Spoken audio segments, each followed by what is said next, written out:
Alrighty, we'll go into questions for the student athletes. We'll start, and we'll start in the room. Tim, what was the reaction when you saw you were going to be playing against the team that eliminated you a year ago? Just excited. I mean, we were just excited to be able to get the chance to keep playing, and it wasn't a huge deal to us who we have to play. We're just excited to keep the season going and play well against whoever we play. What do you remember from that trip, other than the results? They're a good baseball team. They have a good baseball program there, and I think it's they may have lost a couple players that they had last year, but they're still a very good baseball team, and but so are we. So it's going to be a good matchup, and we're excited to play tomorrow. Dillon, what have you seen looking at film or video of Arizona's lineup? What concerns I actually haven't looked yet. I'll actually look tonight while I'm doing it. Do you know anything about them, like from on paper or anything, or? I try not to get too much involved with it. I just want to go out there and just know that my stuff's going to play if I do it right. How nervous was Monday morning? Yeah, it was pretty nervous-ing. It was a cool thing to have our name called up there. Alex? Yeah, for you guys, obviously thrilled to be in the tournament, like you were saying, and that initial, moment I'm sure is sheer joy. And then after that, is there any element of like, man, we were the last team in, like we got to go prove people wrong, or do you not think anything like that? You're just looking forward, if that makes sense. I think for me, and I can speak for most guys, I think we're just excited to get into the tournament, and everybody right now is 0-0. We started almost a third season in a way, and it doesn't really matter what rank you are going into the tournament or what team where you get in, but we're just excited to get in and be able to keep playing. Yeah, 8-3 in your last 11 games. What's been the key for you guys, kind of down the stretch for both of you? Just sticking together, continuing to believe in one another, and have confidence in all of our teammates, knowing that individually, knowing that you can do it no matter who you are, and believing in your teammates and knowing when they get up to the plate or they're on the pitch that they're going to do it as well. So just continue to believe each other and not pointing fingers. It can be hard when things are going wrong. It can be easy to point fingers and say, we'll blame it on the pitching, we'll blame it on the hitting, the defense, whatever. But I think what got us out of the hole and helped us to play really well was just continuing to play together, not pointing those fingers, and like I said, just having confidence in everybody. Kind of hit it. Said it all. Yeah. We've got a few hands up on Zoom. We'll go first to Austin Eldridge. Austin, go ahead. Tim, more specifically for you, with you guys that played out there last year, I know this isn't your main focus, but has there been any indication in your guys' mind of a chance for revenge, so to speak, after last year? Were you guys excited at all to know you're going to play Arizona again? Like I said, it wasn't really a huge point of emphasis for us for who we have to play. We're just excited to play, given the opportunity to play in the postseason and play some good postseason baseball. We've got another hand up. We'll go to Jared Redding of 24/7 Sports. Jared, go ahead. Tim, I know the last time we talked to you, it was just an hour before y'all were officially selected, all of that. Did it kind of set in right then and there that y'all were going to the postseason? When did it kind of set in? I mean, was it just right then and there, or? It set in the second we saw our name on the screen. We got pretty hyped in the room we were watching it in, and it was just a really cool moment. But right after that, we got in our heads, hey, it's time to go play. It was an exciting moment to get in, but now we get to go play some more baseball. Any other questions for the student athletes? We can also start with questions for Coach. Whenever you're ready, we'll start in the building. Yeah, Coach, what was your reaction as far as seeing a team that you played the year before, or do you just kind of look at it as a completely different opponent? Yeah, that's the third time that's been asked already. I have the 4 questions, and I think that's more of a storyline for you guys. I don't know if there's a big quote to put in any story. I get the reason that everybody asked the question, but as Tim said, I think we're just excited to play. Ironically, we played the team that we finished the season with last year, and there's probably a little more comfortable in the sense that, or being a little more comfortable when you look at their lineup or when you look at Irvin, the pitcher, guys that you saw last year, and but then also in the back of your mind, you realize they're a year different. They're a year better, just like our guys. And so There's no really side stories. I'm sure there's guys that get motivated by that, but I think our guys are focused at the task in hand. It's not just, you can't just win, on Friday. You got to win, 3 games here. And so, first things first, you got to play Arizona, but I don't think there's, any, revenge factor out there. Now that we know that the games have been moved up, is there a difference between knowing you have a set time you're going to play as far as compared to, well, we know we're going to play a certain time after the previous game? I think the only time that really becomes a factor is if the first game gets delayed, or if there's an extra innings where you're just sitting around. The good thing about having the noon 7 is you're pretty certain without weather, being a problem, that, you're going to start at 7, or you don't have to wait for the other team. So you can eat when you're supposed to eat. You can take your BP when you're supposed to take your BP. Now there's a little tournament angst to that, right? Where you're taking your BP, but if that game's going fast, we got to make sure that we, get our cleats on, get stretched out. The pitchers, kind of doesn't know the start time. The pitchers count back, from the time that they start to stretch and do all their pregame stuff leading up to the game time. And when you don't really know the game time, but again, they're used to that because of conference tournaments and doubleheaders that they play during the year. So it's not that big of a factor, but it is different. What is it that made Dillon become your number 1 guy, your Friday guy, so to speak, this year? He may not want to hear this, but the truth is, we had tried some guys before, and some guys have failed.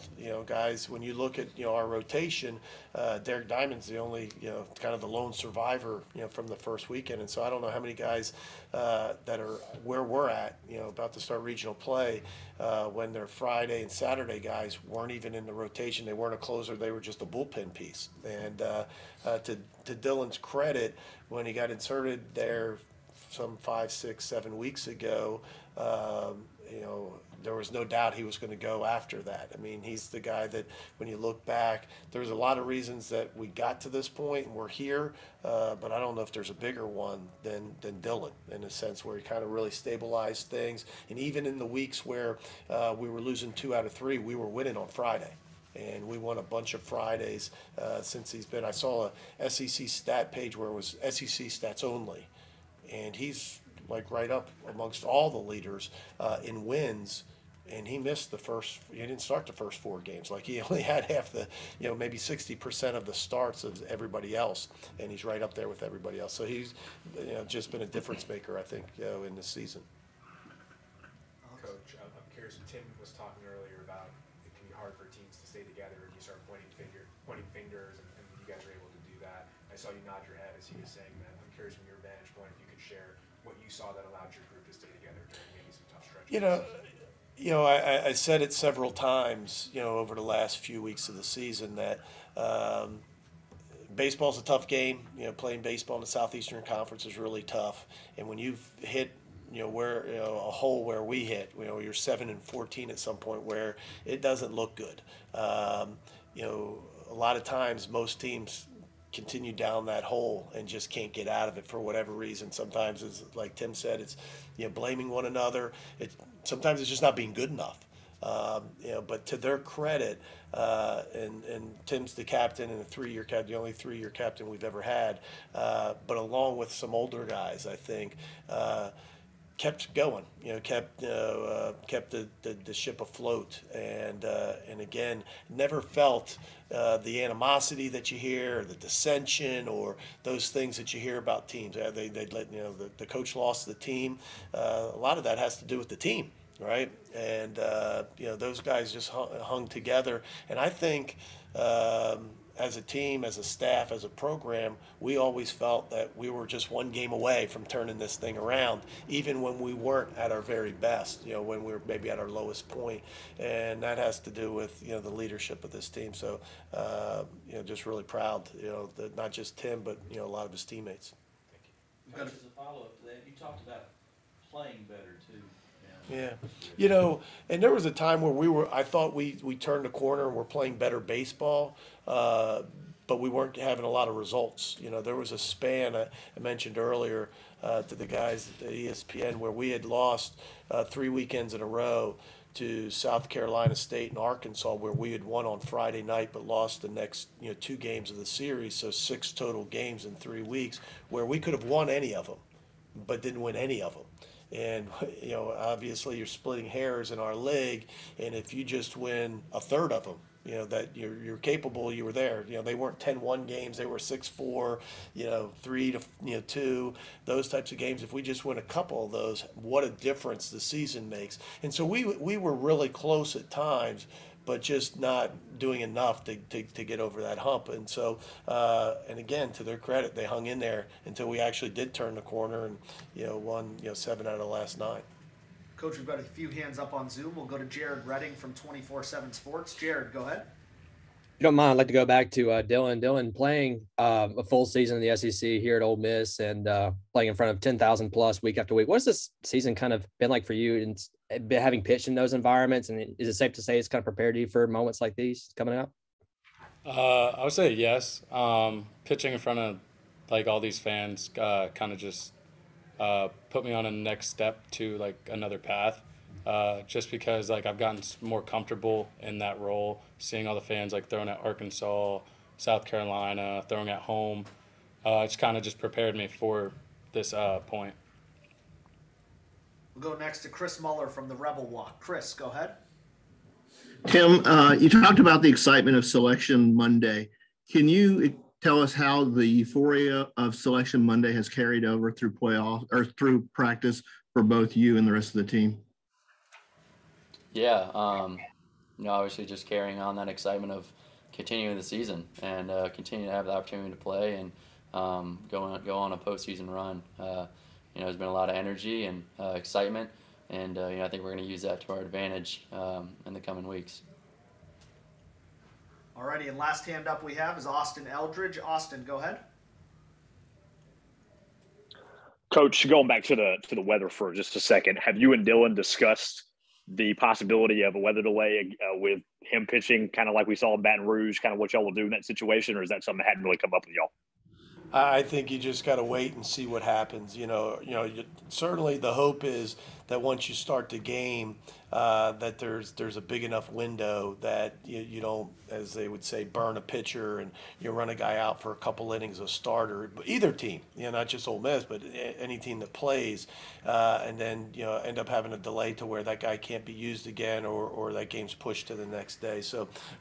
Fortunately for us, as Dillon said, baseball in our league, has prepared you. So, we've had that, situation, as in Baton Rouge, where he had pitched a couple innings and bounced back the next day and was able to pitch. But to look forward, we don't know what's going to happen and how long of a delay. The good thing about Baton Rouge is, we're playing, about 12 hours later, and so we'll just have to see, what these circumstances are. But hopefully we'll get them both in.